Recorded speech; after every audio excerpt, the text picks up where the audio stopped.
learning how to become an expert at something is not just about working hard.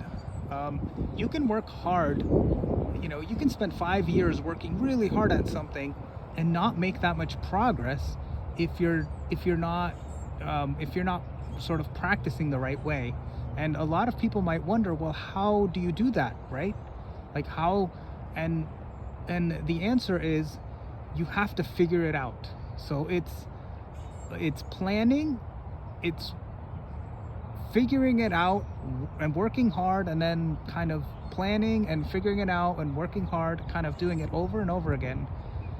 And the reason why is because a lot of people is because it's different for everyone. Success is different for everyone, and what you can do is not the same as what other people can do. It's not the same skill, and so everyone does things differently, and we all have different things that we're good at.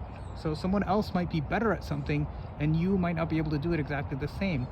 Now, some people think that success means just doing what someone else has done, and even though that can work, that usually doesn't lead to the best results for you.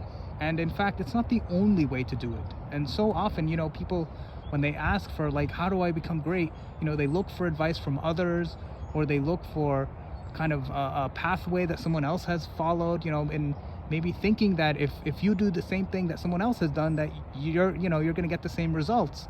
And it's not necessarily true. And in fact, that's why I'm saying you have to figure it out.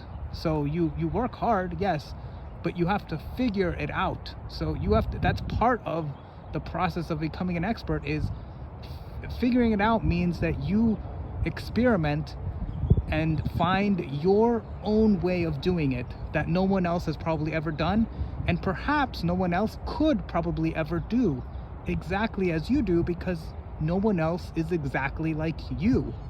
So it's very much an individual thing.